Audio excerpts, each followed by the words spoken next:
Hi everybody, it's Claire back with another project for ScrapFX design team. So I'm starting off using one of the lace tags from ScrapFX, and I'm using this text stencil with some black paint and just stenciling some of that text onto the tag. So I haven't added any gesso or anything else to the tag. I'm just going straight in with the text stencil and adding a little bit of text onto there.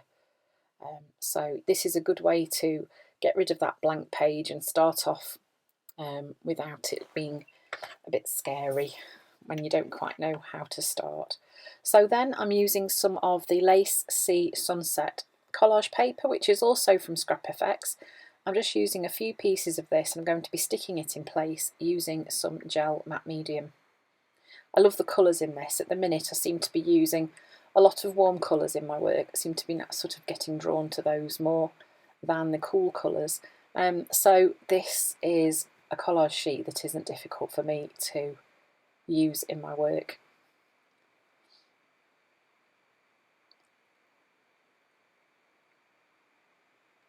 So what I like about this is that you can still see some of the text through the paper. So it's just helping to build up those layers. So next I'm going in with the blending tool and I'm using some fuchsia from Dina Wakley Media.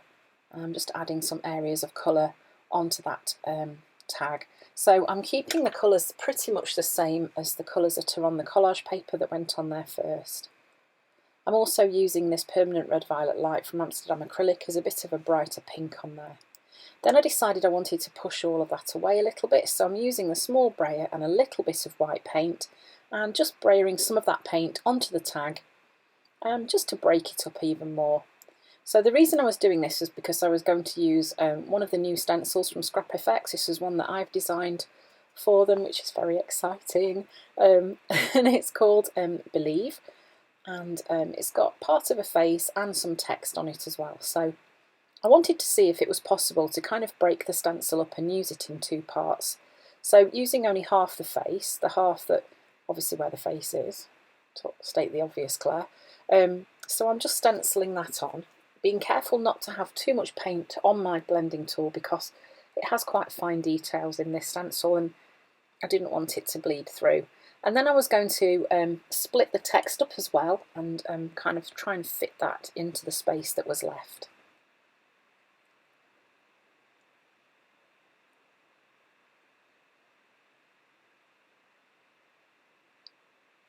So now you'll notice that I'm going to use a piece of card to just mask off the top part so that I'm not getting any of that top word where I don't want it. So this is a technique that you can use if you're wanting to only use part of a stencil on your work. So that's worked quite well. So next I'm going in with the Flower Power stamp, which is also from ScrapFX and a blending tool, and using some of that same pink and just dabbing a bit of that onto the stamp and stamping it onto this piece of printer paper. So I'm starting off with the pink and next I'm going to use the turquoise, which is also from Dina Wakley Media. Now I didn't change the blending tool foam, which I probably should have done because it actually went a bit lilac-y, but it didn't really matter too much. I would have preferred a bit of a brighter blue, but that's okay, it doesn't matter. So just a little note, if you are mixing colours, don't forget to change the sponge on your blending tool, otherwise you will end up doing colour mixing rather than using the true colours. So then I just cut out some of these Flower Power stamps and cut them smaller and cut them in half and just kind of added them onto the tag in different places, even kind of layering them together as well in some places, which you'll see very soon, just to create some more pattern on the tag.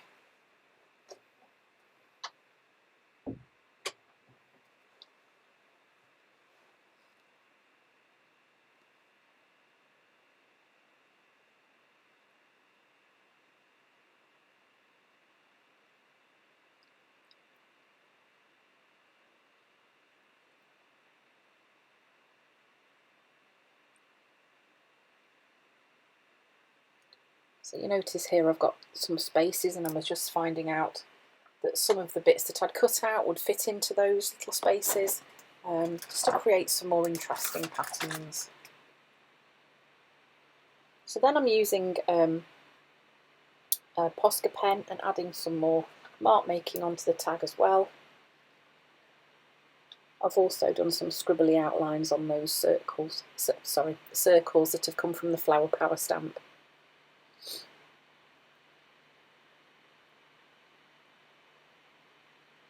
And here I'm just doing some mark making using a Signo Uniball in white. So I've already done some larger dots using the Posca pen and just going in and adding some smaller ones too.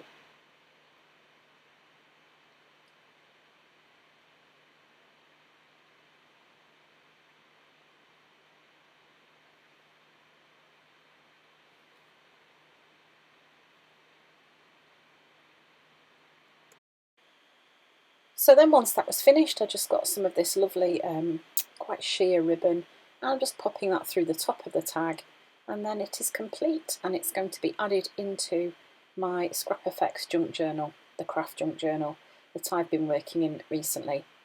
So I hope you've enjoyed this little mini project on a tag. Thanks for watching, and I really hope to see you all again soon.